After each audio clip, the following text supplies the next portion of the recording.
Bonjour à tous et bienvenue sur Loclass TV, la chaîne où on review l'intégralité des épisodes de Pokémon. Parce que t'as Loclass ou t'as pas Loclass. 136e épisode, la séparation. Les héros arrivent dans la vallée tracorifique, une vallée où sont réunis énormément de Dracofeu sauvages et puissants.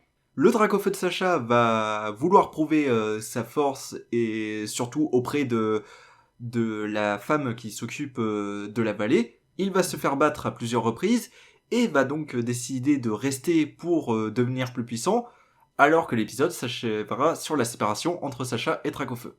Bon, avant de parler de la qualité de l'épisode en lui-même, il faut déjà se poser la question de pourquoi cet épisode. Parce que je sais que certaines personnes se demandent pourquoi Sacha se débarrasse de son Pokémon le plus puissant à ce stade de l'histoire. Et la réponse est dans la question, et c'est quelque chose qui est soulevé tout le long du début d'épisode. Dracofeu est trop puissant. Je m'explique. Dracofeu, c'est un Pokémon qui, à ce stade de l'histoire dans la Ligue Johto, est capable de faire face à peu près n'importe qui.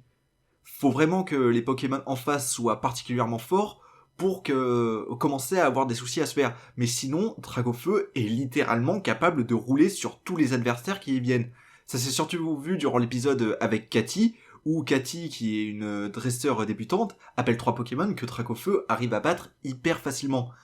Et à part quand Dracofeu n'est pas attentif ou fait une boulette, par exemple quand Sacha capture Germignon, c'est juste impossible pour lui de perdre contre des dresseurs à ce stade de la Ligue Johto.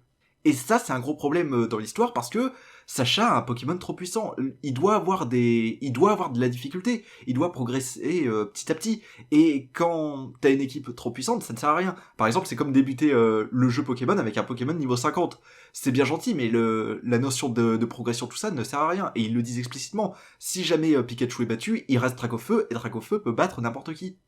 Donc, pour l'intérêt de l'histoire, de voir Sacha progresser dans cette nouvelle ligue, il doit se débarrasser de son Pokémon le plus puissant. Et d'ailleurs, ça se retrouve aussi avec Ronflex. Ronflex qui est le deuxième Pokémon le plus puissant de Sacha à ce stade, sûrement. Vu que là, on le sait pas encore, mais il est très très puissant. Il n'est pas dans l'équipe de Sacha. Sacha n'a pas ses Pokémon puissants, il repart de la base avec des Pokémon plus faibles.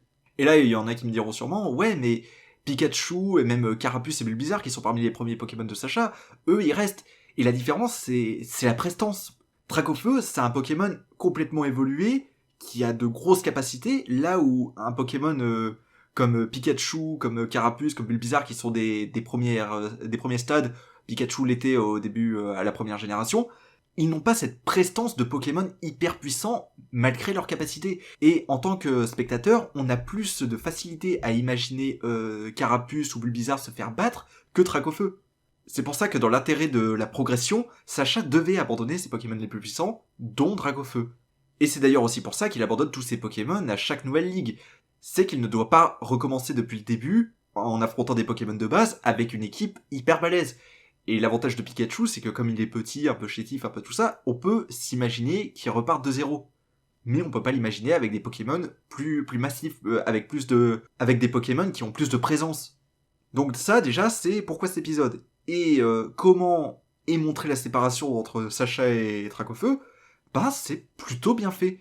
Déjà, paradoxalement, là où on sait qu'on doit abandonner Dracofeu parce qu'il est trop puissant, l'épisode nous montre qu'il est trop faible. Et c'est bien manifesté par plusieurs choses. Déjà, le fait que Sacha et Dracofeu peinent à s'entendre et à arriver à la vallée tracorifique, ce qui montre que quand même Dracofeu, déjà il peut avoir des têtes assez cartoon qui montrent que s'il sort de sa zone de confort, il arrive pas à s'en sortir. Genre transporter Sacha, rien que ça, c'est inimaginable pour lui.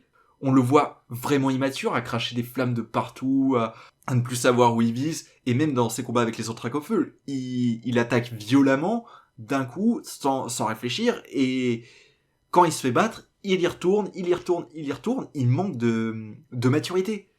Et la forme aide bien à cela, par exemple le combat contre le premier Dracofeu, où lui il attaque à lance-flamme, et on voit que l'autre Dracofeu en face, les flammes qui se prend sont un peu transparentes pour montrer qu'il y a pas tant de puissance que ça dans les flammes. Alors que quand lui balance à lance-flamme son Dracofeu, on ne voit plus le Dracofeu à travers les flammes. Les flammes le recouvrent intégralement. Ça, c'est des techniques sur la forme qui marchent plutôt bien. Et puis pareil, ça s'enchaîne avec tous les autres Dracofeu qu'il va y avoir. Même si au début, le tout début de l'épisode est un peu bizarre quand même dans sa forme, parce qu'il y a un enchaînement de plans très très rapide, le reste ça va. Par exemple, quand Dracofeu est envoyé dans l'eau, On voit des gouttes qui coulent depuis ses yeux. C'est un moment où il est vraiment détruit et ça laisse comprendre sa tristesse parce que ça ressemble à des larmes, mais des larmes qu'il ne peut pas manifester, qu'il ne manifeste pas, il est trop fier pour faire ça. Donc voilà, c'est un peu de métaphore. Je sais, c'est hyper basique dans d'autres animés, ça se ferait hyper facilement, mais pour du Pokémon, c'est quand même beaucoup. Et la Team Rocket rajoute un peu de la force à la signification de tout ça, parce que eux estiment Dracofeu, c'est les premiers à estimer Dracofeu, et comme Pikachu, à l'époque où il s'était fait battre par le Raichu du Major Bob, ils veulent l'encourager, et ils l'encouragent en l'affrontant, parce que ils ne peuvent même pas envisager que ce Pokémon pour lequel ils ont autant d'estime se fasse battre aussi facilement, et il veut qu'il devienne plus puissant, parce que, ouais, c'est juste de l'estime.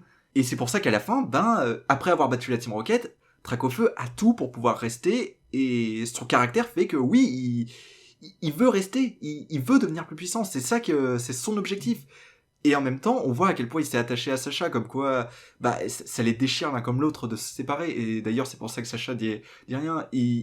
Comme toujours, il préfère penser au bien de son Pokémon qu'à son bien à lui. On voit aussi que Dracofeu est très proche de Pikachu, parce que ce tandem Dracofeu-Pikachu, plus il avance dans l'animé, plus on se rend compte que vraiment, c'est vraiment des bros l'un et l'autre, ils s'entendent, ils s'apprécient, c'était déjà bien mis à l'époque du combat contre la 4e championne de l'arène des îles Oranges, et là c'est d'autant plus manifesté.